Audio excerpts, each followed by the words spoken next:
Have you ever felt that that nagging voice, that relentless inner voice telling you you're just not good enough no matter what you do? Mm. Or, you find yourself striving, right? Achieving success after success, maybe a promotion, a new milestone, a personal best even. Yeah. But that real deep contentment still feels, well, just out of reach. It does, doesn't it? Like it's always just around the corner. Exactly. And it's not really about external circumstances, is it? It's more like this quiet, persistent conflict just bubbling away inside you. A feeling that you're constantly falling short. Like there's some invisible standard you just can't quite meet. Yes, that's exactly. And it's an incredibly common experience, that subtle but really powerful undercurrent that can just undermine even our biggest wins. Yeah. That feeling that happiness is somehow conditional. It depends on something you haven't quite become yet or something you haven't acquired. Always something more you need to be or do. Oh, it's exhausting. Yeah. Truly exhausting. It really is. And that's precisely why today we're taking a deep dive into a topic that is, well, it feels absolutely foundational to our mental well-being, to genuine joy even. Self-acceptance. Self-acceptance. It's much more than just a buzzword, isn't it? It's really about recognizing and truly embracing who you are right now, in this moment. Flaws, quirks, everything. Flaws and all, yeah. Seeing that as the most, I guess, direct and honest path to lasting happiness, to inner peace. And it's so important to clarify this right off the bat, that this isn't about complacency. It's not about just throwing in the towel and saying, oh, well. Right. It's not about ignoring areas where you want to grow. Quite the opposite, actually. Self-acceptance is more like building a stable, an unshakable foundation. And it's from that foundation that genuine, sustainable growth can actually happen. Okay, so it enables growth rather than preventing it. Exactly. It's about making peace with your current reality, the authentic you in the here and now, before you can truly, effectively try to change anything. You can't navigate a journey if you're constantly fighting the ground beneath your feet. That's such a great analogy. Yeah. And a really important distinction, because I think a lot of people hear self-acceptance and think it means you just stop trying. Right. That's a common misconception. But like you said, it's the launch pad. Yeah. So for this deep dive, we've pulled together a really fascinating stack of sources for you. We've got everything from insightful expert psychological articles, rigorous theoretical reviews. And also some really candid, real-world discussions we found from online communities, forums, people talking about their own experiences. Yeah, really raw stuff sometimes. So our mission is clear. We want to unpack what self-acceptance truly means, why it's so incredibly vital for your well-being. And maybe most importantly, how you can actually cultivate it in your own life. Practical steps. Exactly. We'll delve into the deep, sometimes surprising roots of self-criticism, explore the, frankly, dangers of conditional self-worth. And then we'll shift gears. We'll get into those practical, actionable strategies you can start using today, right away, to build a more compassionate, more accepting relationship with yourself. Get ready for some, maybe, surprising insights, too, into why our brains are actually wired the way they are when it comes to how we see ourselves. Yeah, sometimes it feels like they work against us, doesn't it? It really does. And we'll also look at how something as everyday as social media impacts that self-perception.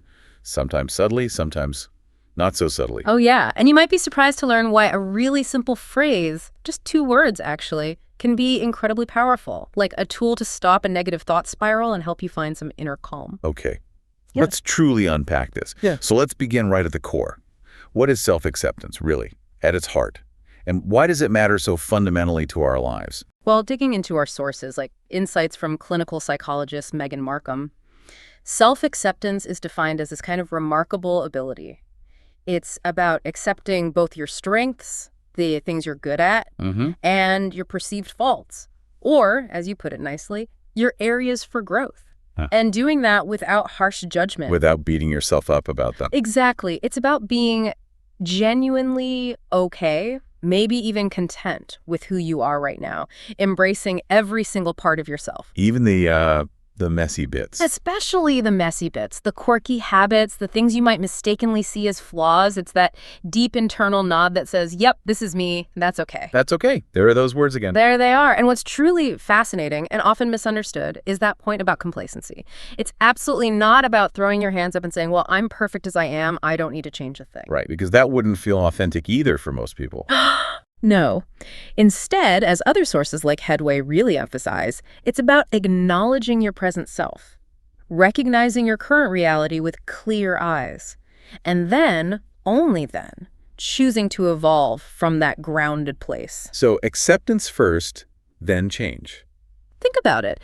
You can't really improve something if you're in a constant internal battle with its very existence. Yeah, you're just fighting yourself, wasting energy. Exactly. It's about making peace with who you are right now, which, maybe counterintuitively, is the very first, most essential step toward positive change, towards genuine, sustainable improvement. It's like laying the groundwork before you try to build anything. That makes so much sense. Like you can't, I don't know, build a new wing on a house if the foundation is crumbling. Perfect analogy. You absolutely have to stabilize what's there first. And when you do that, when you really embrace that foundation, well, the transformative power of self-acceptance starts to show up, doesn't it?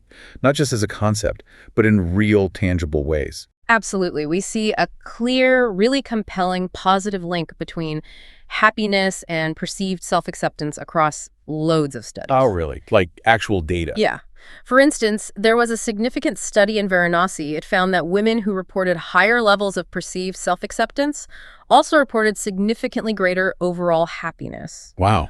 So it's not just a correlation. It really powerfully reinforces this idea that true, lasting happiness genuinely begins with self-acceptance. As Headway emphasizes, it's directly linked to profound inner peace and a lasting sense of fulfillment. A peace that doesn't just disappear when things get tough. Exactly. It's a peace that doesn't ebb and flow quite so dramatically with external circumstances. It's more internal, more stable. So it's not just nice to have for happiness. It sounds like it's an absolute must-have for any kind of real inner peace. That's how the sources frame it. Foundational. And it impacts so much more than just, a fleeting good mood, right? It builds emotional well-being, resilience, helps us bounce back. Yes. When you accept yourself more fully, you naturally tend to worry less about what other people think. Because your own opinion starts to matter more. Precisely. Your internal validation becomes primary, not secondary to external approval. And that reduced external focus is incredibly liberating. I can imagine. Less pressure. Huge pressure release. It allows you to view situations with much more clarity, more objectively. You're less likely to automatically internalize harsh criticism from others. Because your sense of self isn't totally dependent on their opinion. Exactly. Your worth isn't on the line with every comment. This makes you feel much more confident, more capable when handling life's inevitable challenges. Right. When you're not constantly battling yourself internally, all that energy is freed up. You can then use it to make positive, strategic changes that genuinely support your growth and align with your actual values. Instead of just fighting fires inside your own head. Precisely. Self-acceptance makes you feel truly capable of dealing with whatever life throws your way. It becomes this internal resource you can draw upon, like a deep well of strength.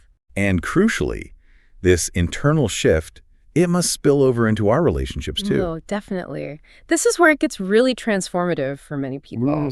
Because embracing yourself fully means you can finally start to let go of that exhausting, often suffocating need for constant external approval, or trying to live up to some impossible, unrealistic expectation of who you should be. They're shoulds, they're killers. Or are they just? And what's really fascinating here is how this fundamental shift allows for far more authentic, genuine relationships. You're showing up as you. Exactly. There. When you no longer feel you have to hide parts of yourself to fit in or present this carefully curated perfect image, well, you create space to connect with others from a place of real honesty. Deep vulnerability, even. And that's where the real connection happens. That's the path to deeper, far more meaningful social connections, built on trust and true understanding rather than, superficial agreement or a shared facade. Imagine the relief. The relief of just being yourself and being accepted or even loved for it. Yeah. Powerful. But, okay. As we all know, there's often a persistent, sometimes very loud voice that makes this whole idea of self-acceptance feel incredibly difficult, maybe even impossible sometimes. Ah, yes, the inner critic. The inner critic. Let's really confront that voice head on. What is self-criticism at its most basic level? Well, at its core, it's that negative self-talk, isn't it? Those cruel, often relentless voices inside our own heads.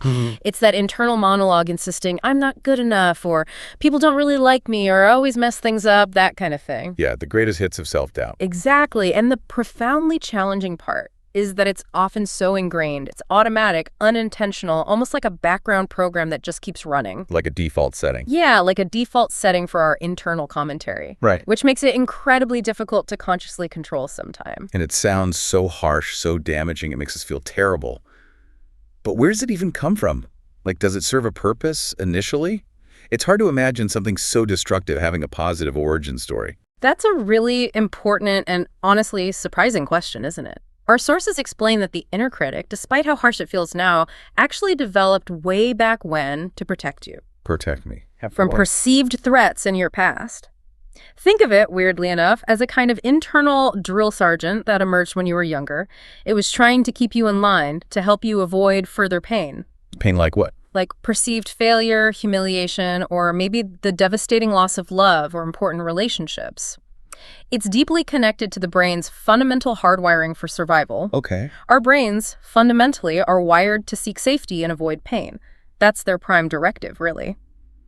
So, based on past experiences and learned coping mechanisms, they instinctively choose the path they perceive as causing the least harm. Even if that path involves yelling at ourselves. Even then.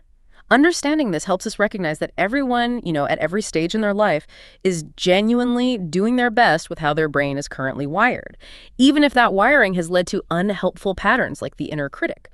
It was a defense mechanism designed for a perhaps more dangerous world or perceived dangers in childhood, and now it's just a bit overzealous. Wow. Okay, that reframes it entirely. It was trying to help, but it's using these outdated, damaging methods now, like a well-meaning but completely misguided old piece of software. That's a great way to put it. And the consequences of this persistent lack of self-acceptance, fueled by that critic, they're really profound, aren't they? Yeah. Reaching far beyond just feeling bad about yourself. Oh, absolutely. Harvard Medical School highlights that it can be truly detrimental to both your physical health and your overall psychological well-being. Physical health, too. Yes. The research paints a very clear and frankly concerning picture. For example, studies show that chronically low self-esteem and a persistently negative view of oneself are linked to lower levels of gray matter in key brain regions. Gray matter. Like the brain tissue itself. Exactly. Specifically in regions that regulate emotions and stress. Gray matter is essentially the processing center of our brain thinking, emotion, muscle control. So, lower levels there aren't just about feeling bad. It suggests a literal, measurable impact on our brain's actual ability to cope with emotional challenges and regulate stress. Wow, so it physically changes the brain. The correlation is strong. And this, in turn, increases your actual risk of developing emotional disorders and various stress-related conditions. It makes you more vulnerable. So it's not just a feeling, it has a physiological impact, making us more susceptible to distress. That's really significant. It is. And this impact isn't isolated either. Without that foundation of self-acceptance, individuals essentially devalue themselves. And this self-devaluation then cascades outwards, creating negative impacts across virtually all areas of life. Like dominoes falling. Pretty much. We're talking tangible effects on your performance at work, the quality and depth of your friendships, the dynamics within your family relationships, and even your overall physical health. It's pervasive. It erodes well-being on multiple fronts. And it can manifest in some really serious ways, can't it? Yeah. Pointing to direct mental health risks. Definitely. A chronic lack of self-acceptance is clearly linked to and can definitely exacerbate mental health conditions like depression, generalized anxiety disorder, or even PTSD in certain contexts. How does that show up in daily life? Well, it can lead to debilitating low self-confidence, a paralyzing fear of failure that stops you from even trying new things. Right, the why bother feeling. Exactly, and the avoidance of situations or people that might trigger those negative feelings or perceived judgment. You start shrinking your world. Mm-hmm.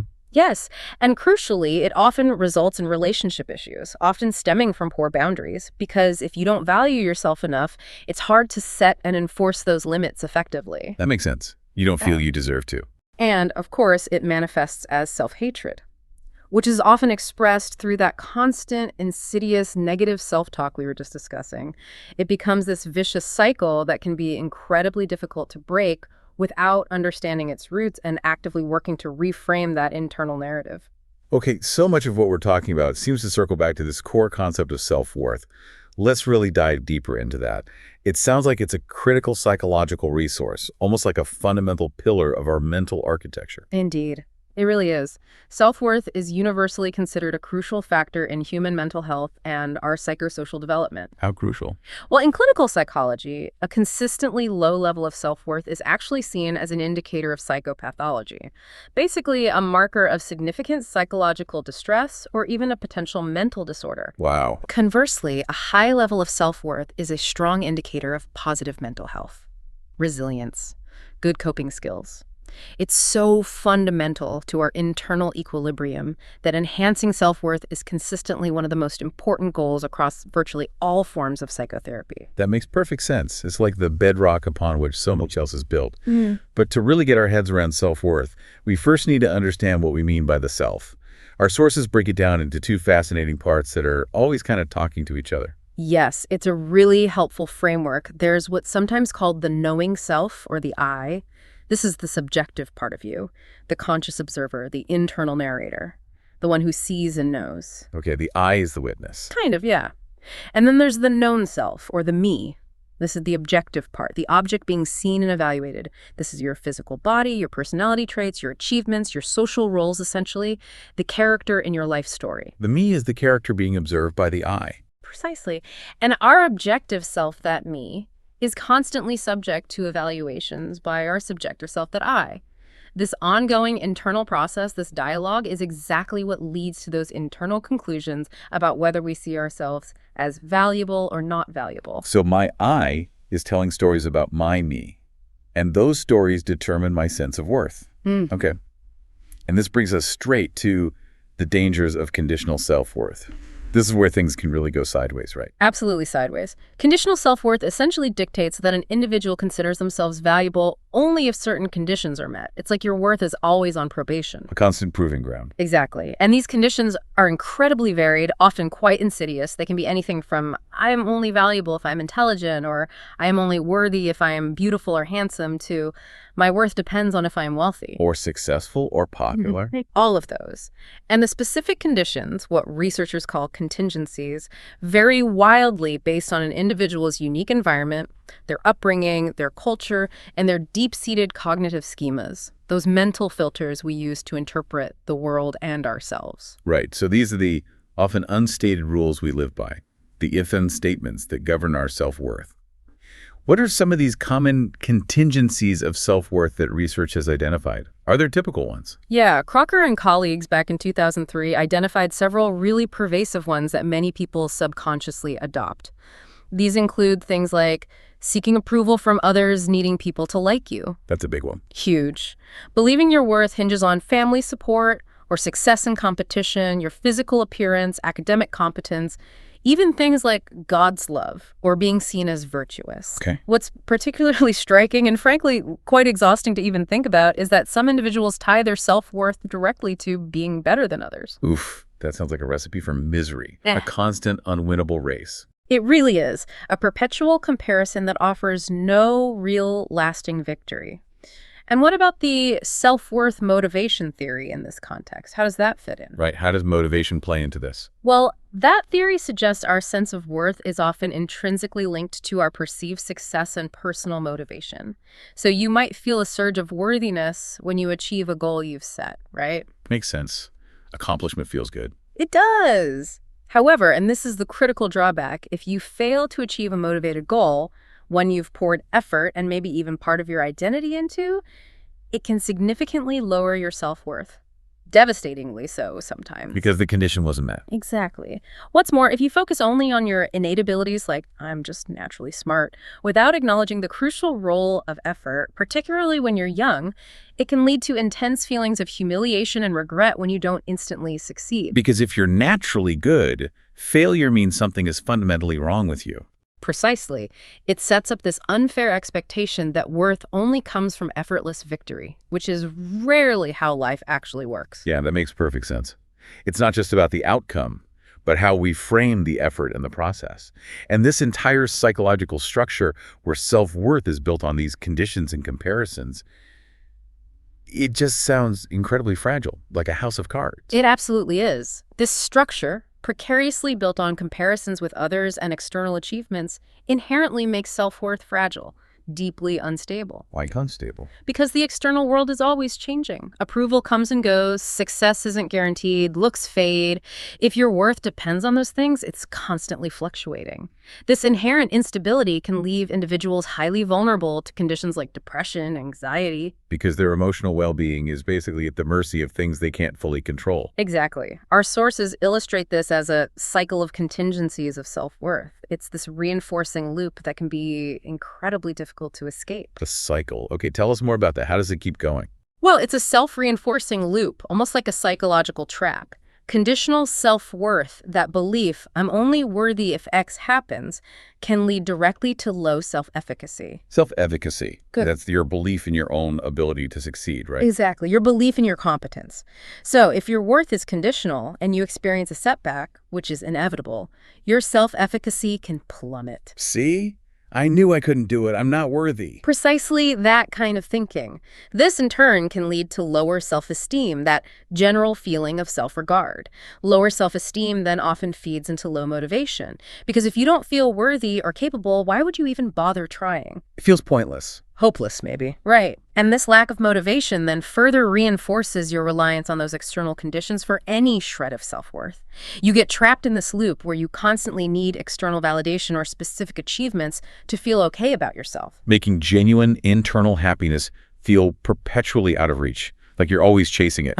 Always chasing. It sounds utterly exhausting and completely disempowering, doesn't it? Like being stuck on a hamster wheel that never leads anywhere satisfying. Totally. So what's the alternative? What is the promise of unconditional self-worth? Yes. The counter concept. And it's truly liberating when you grasp it. Unconditional self-worth suggests that every single individual is inherently valuable simply by being human. Full stop. Regardless of anything else. Regardless of external achievements, failures, the approval or disapproval of others, your authentic existence is in itself sufficient for you to be considered worthy. Wow. That's radical almost. It can feel that way, especially in our culture. This perspective, deeply rooted in humanistic thought, emphasized by thinkers like Carl Rogers, stresses that you don't need to be better than others or even achieve anything specific to be considered worthy. Your worth is intrinsic. It just is. It just is. And adopting an unconditional perspective on one's self-worth can lead to a significant, profound increase in stable self-worth and genuine inner freedom. So it's not about earning your worth. It's about recognizing you already possess it, simply by existing. That's a huge shift in mindset, especially, like you said, in a world that constantly tells us we need to achieve or acquire to be enough. It's a fundamental shift. And it seems like a lack of this unconditional self-worth is deeply connected to specific, often quite severe mental health issues. The link is undeniable, yes.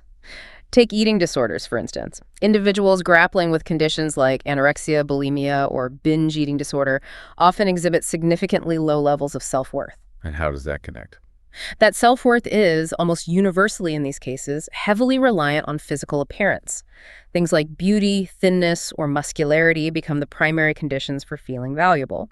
Our sources highlight how an excessive, almost singular focus on physical appearance as the main source of self-worth can contribute directly to the development and the perpetuation of these devastating disorders. Their entire internal value gets tied to an external, often unattainable physical ideal. Exactly. It's a tragic manifestation of conditional self-worth. That's a powerful and heartbreaking connection. And what about narcissism?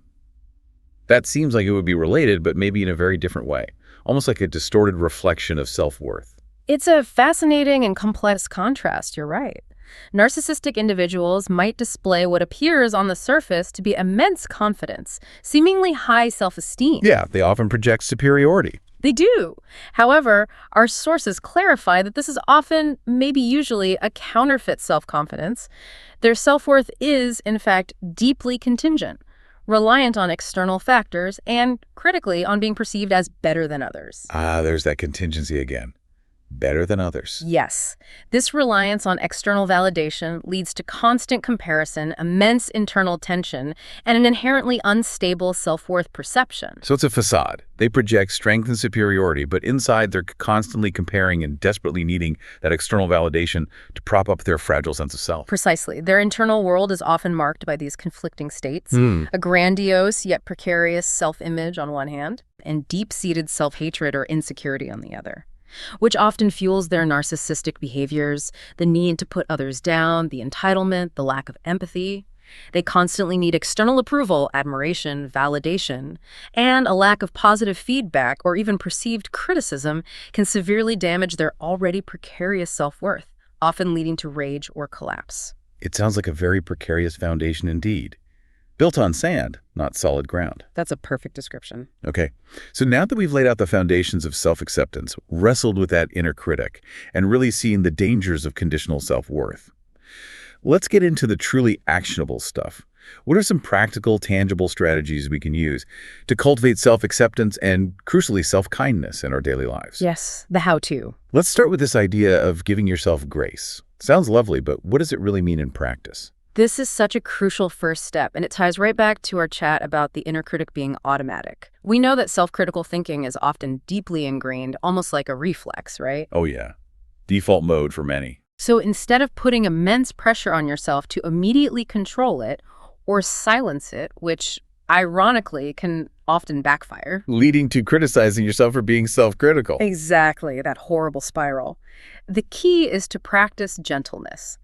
Think of it as gently loosening a tight grip rather than trying to wrestle it into submission. Okay. Yeah. Gentle. How? Remember that your inner critic, way back when, developed to protect you. It's like that overzealous security guard we talked about. Right. Misguided, but trying to help.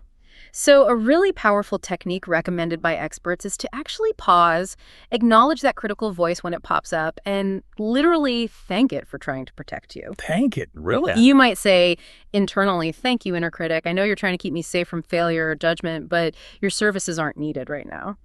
And then firmly, but gently, tell it that its current methods aren't actually serving your highest good anymore. So you acknowledge its past role, but assert your present needs. Exactly. It's like saying, I appreciate the thought, the intention, but I've got this now, I'm driving. It acknowledges without validating the harshness. That's such a clever reframe. Okay, so once you've given it that grace, that initial acknowledgement, how do you directly engage with it? How do you really talk back to it rather than just letting it run wild? Right, because sometimes just thanking it isn't enough. When that negative self-talk starts, as one source puts it, yapping or spiraling. Yeah, yapping is a good word for it. Actively engage with it. Don't just passively listen and absorb it. One highly effective technique is to directly tell it to disappear, to stop, to quiet down. Like literally say stop. Internally, or even out loud if you're alone, stop. This isn't helpful. Yeah. Or recognize its deceptive nature. Actively tell yourself, this thought is a liar, it's distorted, I won't listen to it. Challenge its validity. Exactly. And a particularly helpful and surprisingly powerful strategy is to give your inner critic a distinct name. A name. That's what. Make it something a little silly, maybe? Or even a bit formal to create distance, like Professor Naggington, or Regina George, or Mr. Doom and Gloom, whatever resonates. Oh, okay. This simple action diminishes its power significantly because you externalize it. You separate its identity from your true self. When you name it, it's no longer your voice. It's its voice. And that makes it much easier to challenge, dismiss, and ultimately reduce its negative influence. It creates critical distance. I love that. Giving it a silly name totally deflates its authority. Yeah. It makes it less personal, less you. It sounds like that two-word phrase you mentioned earlier, it's okay, could fit in here too, right? As part of talking back. Absolutely. Those two words, it's okay, are incredibly powerful precisely because they activate a sense of calming and acceptance in the brain. When your inner critic is spiraling, saying, it's okay to yourself. Like, it's okay that I made a mistake. Exactly. Or, it's okay that I feel this way. It's okay that I'm not perfect. It sends a direct signal to your nervous system. It helps interrupt that fight or flight response the critic often triggers. So it calms the nervous system. Yes. And instead, it fosters a sense of safety, permission to just be human. It's like a microdose of self-compassion that disarms the critic by removing the perceived threat or the badness of the situation. It's a profoundly simple tool to just pause, breathe, and allow. That's amazing how just two words can have such a deep physiological and psychological impact. Okay. Now, beyond addressing the critic directly, how do we shift our overall mindset? What about embracing imperfection and authenticity rather than constantly chasing some elusive ideal? This is so incredibly important for long-term well-being. That relentless striving for perfection, as we've seen, just creates unnecessary stress. It leads to chronic self-criticism, and it sets us up for inevitable disappointment because perfection isn't attainable. It's a myth. It really is. Instead, the focus should consciously shift towards embracing your imperfections and actively practicing self-compassion when you fall short. Recognize that mistakes are not catastrophic failures. They are, in fact, invaluable opportunities for growth and learning. Every misstep holds a lesson if you look for it. So it's about shifting from a perfection or bust mentality to more of a growth mindset, valuing progress over flawless execution. Precisely. Letting go of those unrealistic expectations frees you from the crushing burden of perfectionism. And this mental liberation allows you to focus your energy on genuine progress, on consistent self-care, and on developing healthy coping mechanisms for when things inevitably don't go as planned. Which they often don't. And central to this, really, is the concept of vulnerability. It's terrifying for many people I know. It really is. But allowing yourself to be vulnerable, to show up as your authentic, imperfect self, it actually allows us to face challenges with greater courage, and it fosters deeper, far more meaningful connections with others. Because you're showing your true human self, not a polished facade. Exactly. It breeds empathy, both for yourself and from others. It's where real connection happens. That's a big one. Vulnerability. Hard, but crucial. Now, what about daily practices? What small, consistent steps can we take to proactively boost happiness and self-acceptance in our everyday lives? Tiny things we can do. Yeah, the small things add up enormously. The sources highlight the immense power of taking immediate action, even if it's just a tiny step, and then maintaining consistency over time. Consistency is key. It really is. As the spiritual teacher Eckhart Tolle wisely noted, any action is often better than no action. If it is a mistake, at least you learn something. It's about breaking inertia, building momentum, even with micro habits. So don't wait for the perfect moment or some grand, detailed plan. No. Just start. For example, if you want to be more accepting of your body, maybe start with just 1 minute of mindful breathing while acknowledging your body without judgment. It's a small step, but it's action. It builds. Okay. Small actions consistently. What else? Secondly, cultivating a positive mindset is absolutely key. Now, this isn't about toxic positivity or ignoring challenges. Right. Not pretending everything's perfect. No. It's about consciously focusing on the positive aspects of your life. Gratitude helps here, and actively reframing challenges as opportunities for growth. Instead of thinking this is a disaster, ask, what can I learn from this? This intentional effort, this mental habit, reinforces optimism and literally reshapes your internal narrative over time. Training the brain to see things differently. Exactly. Thirdly, effective time management, particularly how you manage your free time, is strongly associated with a higher quality of life. Really?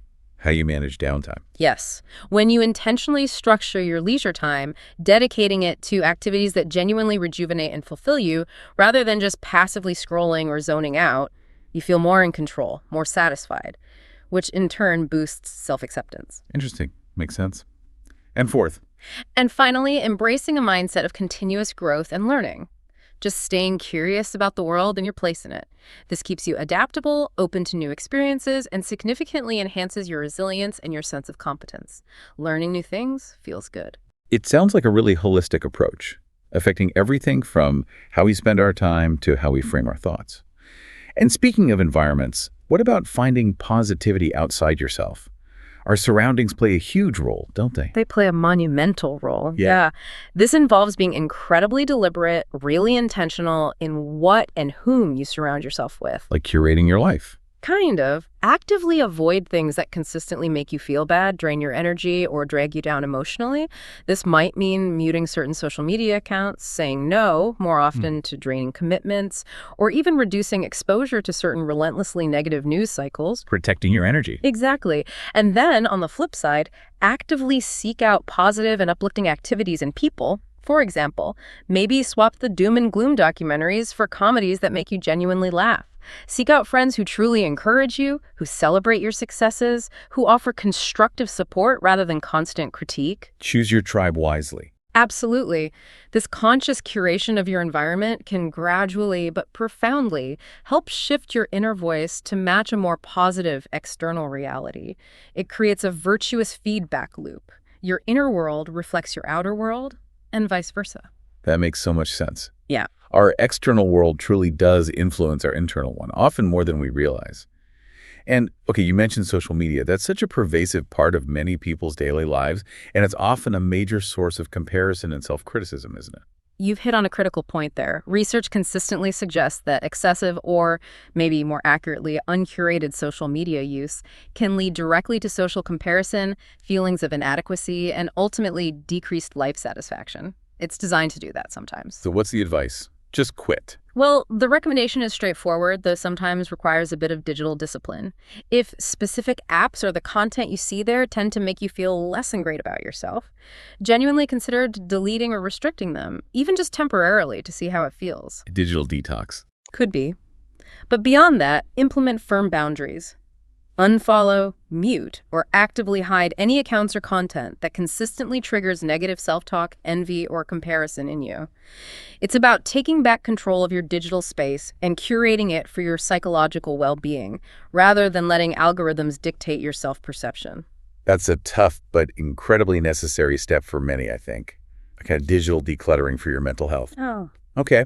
And what about focusing on kindness to others? How does that seemingly external act loop back to improving our internal self-acceptance? It's a fascinating connection, isn't it? There's a remarkably strong and well-documented link between acts of kindness towards others and improved self-esteem and self-acceptance in oneself. Doing good makes you feel good about yourself. Yes, essentially, yes. Whether it's joining a volunteer group, offering help to a neighbor, or simply performing small, random acts of kindness, holding a door, giving a genuine compliment, letting someone merge in traffic, the benefits to your own self-concept are significant and often quite lasting. Why do you think that is? Well, when you are actively contributing positively to the world, even in small ways, it's difficult, almost psychologically impossible, to simultaneously view yourself through a purely critical and judgmental lens. Your focus shifts From your own perceived flaws. to your capacity for positive impact and connection.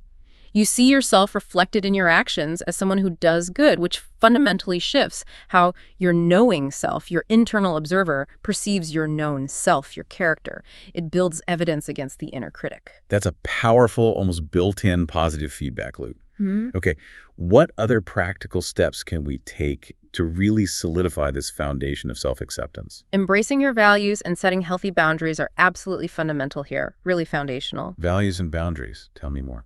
It's essential to take the time to identify, articulate, and truly embrace your personal values, your core beliefs. What principles are most important to you? Integrity, kindness, creativity, courage, justice. Knowing what you stand for. Exactly, because when you act in line with these deeply held values, it profoundly strengthens your sense of identity and self-respect. It makes self-acceptance much, much easier because you're living authentically. You feel aligned. Right, less internal conflict. Precisely. And alongside that, setting healthy boundaries in all aspects of your life, work, relationships, your time, even your finances. Consistently sticking to these limits prevents mistreatment from others, sure, but crucially, it helps you maintain self-respect. How does it help self-respect? Because it sends a clear, powerful message to yourself that you are worthy of respect, that your needs matter, that you will protect your own well-being. Every time you uphold a boundary, you reinforce your own value. So it's about defining who you are and what you stand for, then protecting that. Yeah. Fiercely but kindly. Okay, what about when we inevitably make mistakes? Because we all do, all the time. How do we practice forgiving ourselves and avoid that debilitating self-blame cycle? Ah, yes. Self-forgiveness. This is a vital part of self-acceptance, maybe one of the hardest parts for some. When you make a mistake, and as you said, we all do, the first step is to acknowledge it, own it, learn from it, but then, critically, resist the urge to berate yourself repeatedly. Stop replaying it endlessly in your mind. Yes. Stop the mental flagellation. Practice self-forgiveness as you would, hopefully, forgive a dear friend who messed up. Remind yourself that you did the best you could with the information, the skills, the emotional state you had at that time. Hindsight is 20/20, right? Exactly. It's also vital to recognize that you are rarely the sole cause of all negative situations. Objectively evaluate other contributing factors, external circumstances, other people's actions, just plain bad luck sometimes. This helps avoid excessive, inaccurate self-blame. Taking responsibility without taking all the blame. Precisely. It prevents getting stuck in that debilitating shame spiral that can just cripple your motivation and shred your self-worth. Journaling and reflection seem like they could be really useful tools for this kind of self-awareness and processing. Absolutely. Highly recommended by many experts.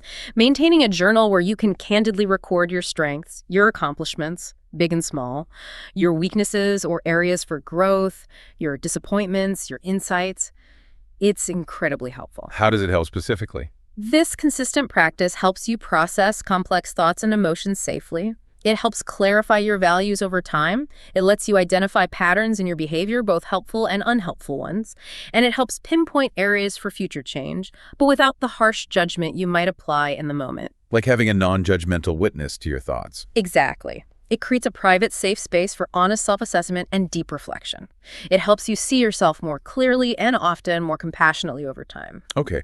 And what about creative outlets? Yeah. And meaningful conversations? How do those contribute to building self-acceptance? Both are really powerful. Engaging in creative activities, whether it's drawing, writing poetry, playing music, knitting, gardening, even just doodling, allows you to express yourself in non-judgmental ways. The outcome doesn't have to be good. Exactly. It's about the process. It taps into a different part of your brain, can be incredibly therapeutic, and brings a genuine sense of joy and accomplishment separate from external validation. And equally important is seeking out deep, meaningful conversations. With who? With trusted loved ones, friends, mentors, people you feel safe with. Sharing your experiences, your fears, your hopes in that safe space fosters connection, understanding.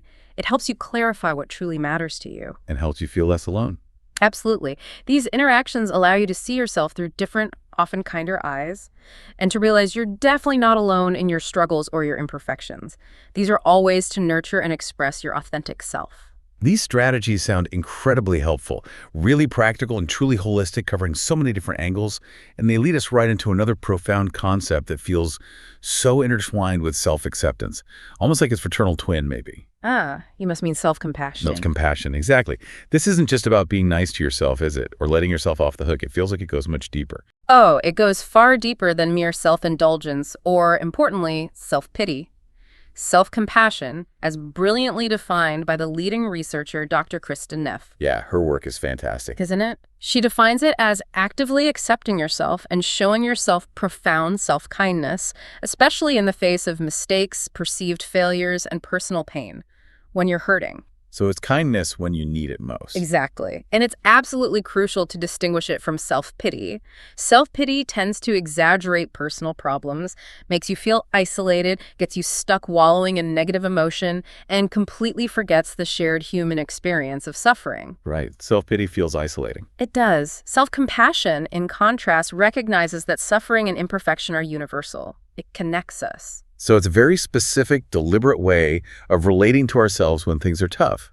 What are the key components of this self-compassion, according to Dr. Neff's model? Neff's model outlines 3 core interconnected elements. They work together. First, there's self-kindness. This means actively treating yourself with warmth, understanding, and patience, rather than automatically resorting to harsh self-criticism. When you're struggling, instead of beating yourself up, you respond to your own pain with kindness, just as you would ideally to a dear friend who is suffering. You soothe yourself rather than attacking yourself. Precisely. It's a powerful, intentional shift from that inner critic we talked about. It's actively choosing a different internal response pathway. Okay, self-kindness. What's the second element? The second component is common humanity. This is huge. It's about recognizing that suffering, imperfection, and making mistakes are not unique personal failings that single you out. They don't mean something is uniquely wrong with me. Exactly. They are universal human experiences. Everyone struggles. Everyone feels inadequate sometimes. Everyone falls short. This perspective connects us rather than isolating us. It helps put your own problems into a broader perspective, reminding you that you are not alone in your struggles. It reduces that feeling of shame and isolation. Immensely. It's not poor me. It's more like, this is part of being human. This is hard for everyone sometimes. Right, we're all in this messy human thing together. That immediately takes the sting out of personal failure, doesn't it? It really does. And the third crucial component is mindfulness. Mindfulness. How does that fit in? This involves being aware of your present moment, experience your thoughts, your feelings, your physical sensations in a clear, balanced way. It means observing them without judgment. not getting carried away by them. Exactly, without ignoring or suppressing them, but also without ruminating or getting overly identified with the disliked aspects of yourself or your life. Hmm. Mindfulness prevents you from getting swept away by negative thoughts and emotions. It allows you to simply observe them as they arise and pass, like clouds in the sky. This creates space for a more balanced perspective.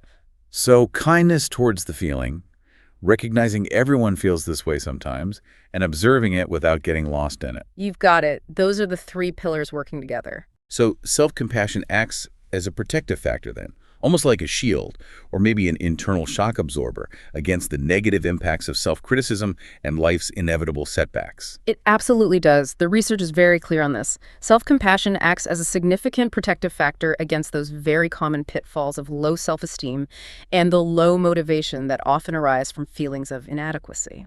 How is it different from just having high self-esteem? That's a key distinction. Unlike traditional self-esteem, which can sometimes rely on feeling superior or successful compared to others, or needing external validation, self-compassion provides a much more stable and resilient foundation of positive self-regard. It doesn't depend on external circumstances as much. Stability. That sounds crucial. It is. It literally helps activate the self-soothing and attachment systems in our brain, the systems designed to make us feel safe, calm, and connected. This reduces feelings of anxiety and isolation, particularly when we face our personal inadequacies or perceived shortcomings. So it's not about needing to be better than anyone. It's about being okay as I am, flaws and struggles included, regardless of external metrics. That sounds like a huge benefit, a stable sense of self-worth that isn't easily knocked off course by life's ups and downs. Indeed. It's a profound internal shift. Research consistently shows that self-compassionate individuals experience less anxiety after tasks that specifically highlight their weaknesses. Wow, less anxiety even when confronted with flaws. Yes.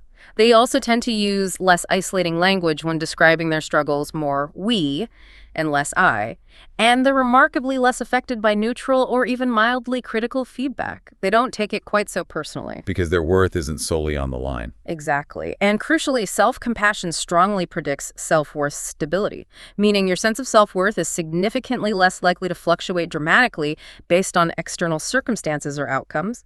It negatively predicts contingent self-worth, that unstable, condition-dependent self-worth we dissected earlier. So it directly counters that fragile house of cards. It does. Moreover, self-compassionate individuals are also less likely to compare themselves unfavorably to others, less likely to get angry at others for perceived offenses, and less likely to engage in self-rumination, that persistent, cyclical, negative thinking. It just fosters a much healthier, more peaceful internal environment overall. This all sounds incredibly beneficial, almost like a superpower for mental well-being, honestly. Yeah. But what if someone feels they really lack self-compassion? Maybe because of past experiences, a critical upbringing? Is it something that can be developed and learned? Or is it more like an innate trait you either have or don't? Oh, absolutely. It's a skill that can be learned and cultivated, much like playing an instrument or learning a language. It takes practice, but it's definitely learnable. That's really good news. It is. Our sources note that people who deeply lack self-compassion may often have experienced critical upbringings or perhaps insecure attachment patterns in their early lives, which can kind of hardwire them towards self-criticism as a default. Makes sense. It's a learned pattern. Yes. But this actually suggests that actively developing self-compassion can be particularly beneficial, even truly transformative for them. It helps to consciously rewire those old patterns. How? Are there specific ways to learn it? Yes. There are guided meditations, exercises, and even specialized therapeutic interventions. Things like compassionate mind training, or CMT, specifically designed by clinicians to help individuals develop and strengthen self-compassion skills, especially when their habitual way of relating to themselves involves a lot of self-attack. It's a process, for sure, but it's entirely within reach for anyone willing to practice. That's really encouraging to hear, offering hope that these deeply ingrained patterns can indeed be shifted with intention and practice. Okay, so beyond these personal practices like mindfulness and journaling and specific therapies like CMT, are there broader, maybe more structured interventions or activities that research shows can enhance self-worth and foster self-acceptance? Yes, definitely. A key area for intervention involves cognitive regulation and various established therapeutic approaches. Like CBT. Exactly. Techniques derived from cognitive therapy, Cognitive behavioral therapy, CBT, and rational emotive behavior therapy, REBT, are commonly employed and very effective for many. How do they help with self-worth specifically? Fundamentally, these therapies work by helping you first identify and then challenge those irrational, unhelpful, automatic, negative thought patterns that consistently undermine your self-worth. They teach you to catch the thoughts. Become aware of the inner critic script. Precisely. Then they guide you in systematically questioning and replacing those thoughts with more balanced, realistic, and compassionate perspectives. Intervening in an individual's self-worth perception to transform it into a healthier, more stable structure is crucial for reducing psychopathology. And it's a core focus, especially considering its immense importance in major developmental theories like psychoanalytic theory and attachment theory, which really emphasize how our early experiences shape our fundamental sense of self and connection. So therapy can literally help rewire those self-worth pathways, building a more resilient internal architecture. What about other, perhaps less conventional methods that research has supported? Anything else that helps? Interestingly, yes. Physical activity has been consistently shown to significantly increase self-worth. Exercise. How does that work? It's not just about weight loss or physical appearance, though that can play a role for some. It's more about the sense of accomplishment, the feeling of mastery, the improved mood that comes with movement, the discipline involved. Studies with women and even intervention programs designed specifically for obese children have demonstrated clear positive outcomes on self-worth from incorporating regular exercise. So it's the feeling of competence and the mood boost. Largely, yes. It's not just about physical health. It has a profound positive impact on mental and emotional well-being and self-perception. It's empowering. That makes so much sense. Movement often has such a profound impact on mood and self-image. What about music? It's such an emotional medium. Can that help? Absolutely. Music therapy has been observed to lead to a measurable increase in self-worth for many individuals in clinical settings. But even beyond formal therapy, simply listening to positive, uplifting music can be an incredibly effective self-help method. How so? It can enhance subjective well-being, boost your mood, and even interrupt patterns of rumination, that endless loop of negative thoughts.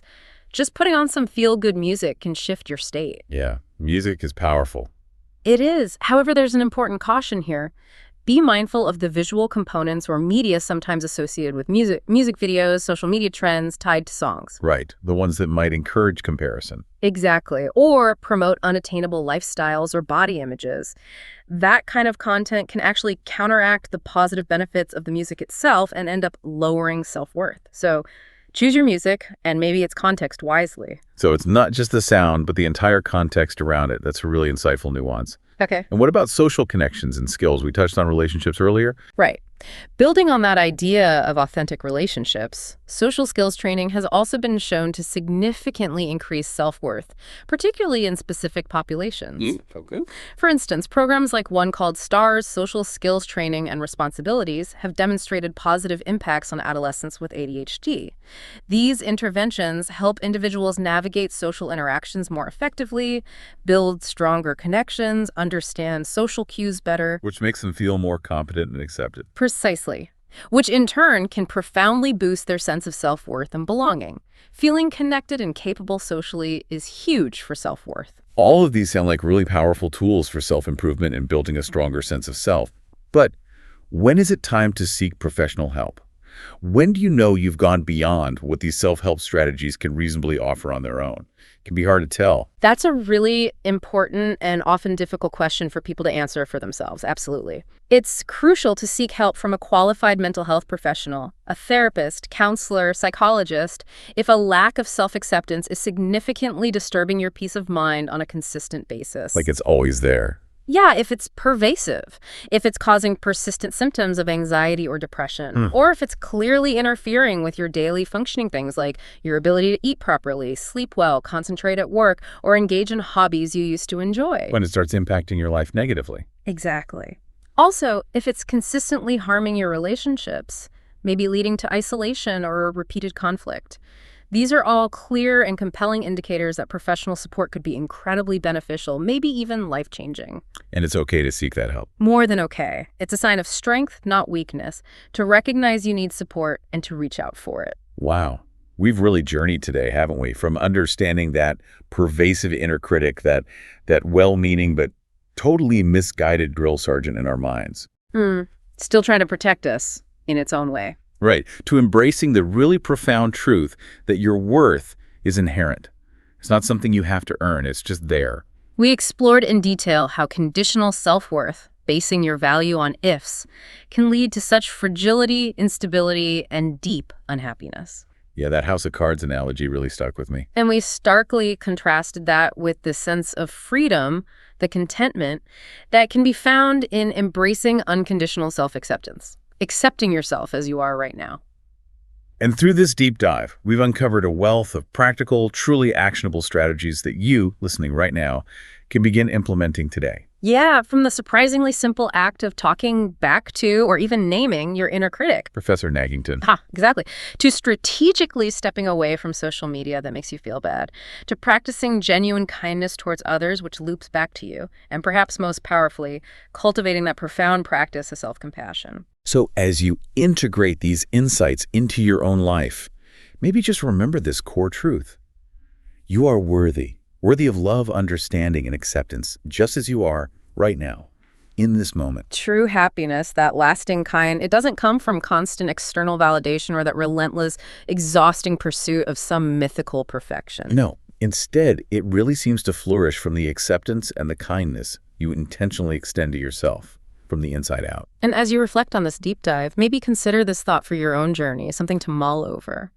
If accepting yourself unconditionally really is the foundation for all positive change and lasting contentment, what is just one if statement, that little rule you have about your worth, maybe if I'm successful or if I'm thin or if others approve of me?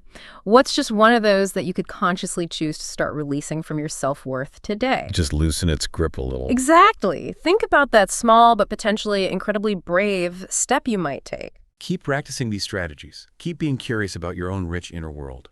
And just continue on your journey of self-discovery. We really hope this deep dive empowers you to embrace your authentic self for lasting contentment and ultimately joy.